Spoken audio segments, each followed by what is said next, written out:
So many times in life, people go through different challenges, and you see the most wonderful, amazing person go through such a struggle. Like I know somebody personally in my life, that amazing woman went through a terrible divorce. And I'm like, how could such a thing happen to such a person? And we see that in our personal lives, we see that by our friends, and we see that on a national level. And in this week's Parsha, I would love to shed some light on that major question. We find a fascinating Gemara in Brachis 60a, that the Gemara brings the pasuk that says, "Va'achar yolda bas." After Leah had 6 children that were sons, she had a daughter, Dina. And the Gemara brings on that pasuk that she davened to Hashem that she should have a daughter. Why? She realized that after having 6 of the shvatim, 6 of the tribes, and the shivchos, the maidservants, already each had 2, that would leave only 1 of the tribes to be from her sister Rachel. And that she could not accept. And she davened to Hashem, she said, please make this baby a daughter, and that way my sister could at least have the amount of tribes as the shivchos. Just to think about the sacrifice and the caring and the thought of Leah. But let's follow the story. What happened to her daughter, Dina? Dina is kidnapped by Shem and defiled.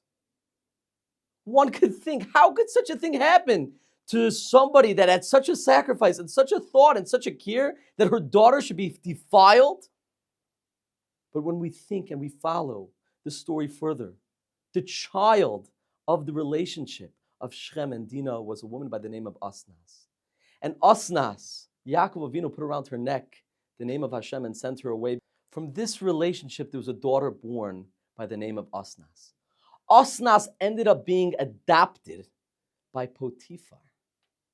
And when Yosef HaTzadik was raised to second in command of all of Egypt, who was given to him as a wife? This woman, Osnas, which they had 2 children, Menashe and Ephraim. And Yaakov Avinu said about these 2 children, Menashe and Ephraim, that they are to be on the level of the Shvatim, the level of the tribes. So what happened when we thought about in the beginning that she was ready to give up a tribe? She ended up having 2 tribes. And the truth is, this idea we could totally see in our own lives. The Chasam Sofer, one of the great sages of the 1700s, points out a beautiful point on a pasuk that says that Hashem told Moshe Rabbeinu that my face you will not see, but you can v're'isi la'acharav, you can look in the back.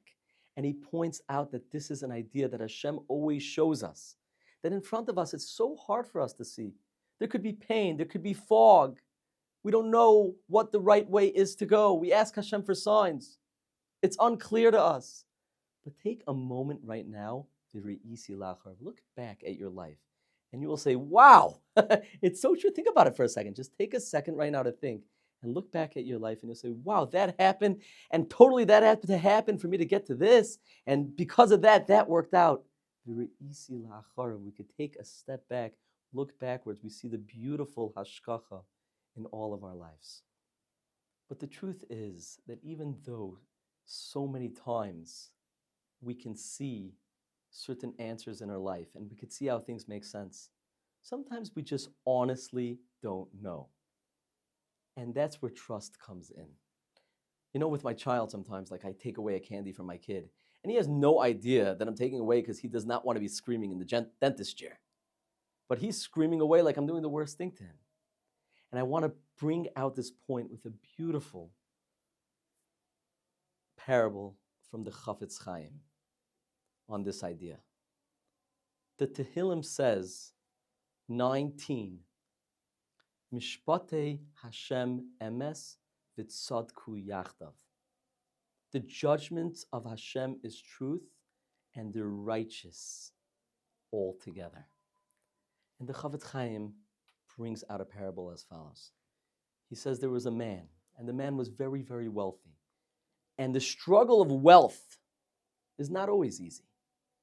And there are different places that he fell based on that and his ego, and he mistreated people very much based on the Nisayan of wealth. And he comes up to Shemayim, and they're judging him in heaven, and they're back and forth, what should we do? And they say, you know what, we're going to give him another chance. But he has to come back a wealthy man. And he pleads, he says, no, you have no idea what the struggle of being wealthy is, the type of challenge it is to be, what you have to go through. And finally, they listen to his pleas and they let him come down as a poor person. And he comes down as a poor person and he's struggling and he gets this job and this job doesn't work out and rent is hard. And somehow he figures it out and he turns to Hashem and he says, why? Why are you putting me through this? But does he have the lens of the full picture? I would just like to conclude with a story that was posted actually many years ago on Aish.com. And the story was that there was a student that his girlfriend dropped him. And this kid was devastated. He lost it. He said, no, she was mine. She was the perfect thing for me. And she was crying. You could not console him. He said, it's over for me. I'm not interested in life anymore. And his rabbi sat with him actually an entire day and was on the phone with him. And he said, trust me, you have what to live for. You don't know why Hashem does things to people. And he says, there's no way. She was perfect for me. Anyways, the story goes, life moves on. And about maybe 5 years later, he gets a knock on the door. And who comes to him? This student. And the student says, Rabbi, you have no idea what you did for me. So he says, please explain. He's like, you know what? I went forward, and it rung in my head what you have told me. Baruch Hashem, I am married today with 2 children. This woman who I was dating, I was struggling, I was a teenager. She ended up getting arrested for substance abuse. Could you imagine the life I would have lived with her? Chazdei Hashem, I was able to look over my moment, and I pulled through with a beautiful wife and children. May we always be zeicha to have and live, and it's not always easy, to live with the Gam Zu L'Tova, that everything is for the good, and we should grow and have a positive attitude.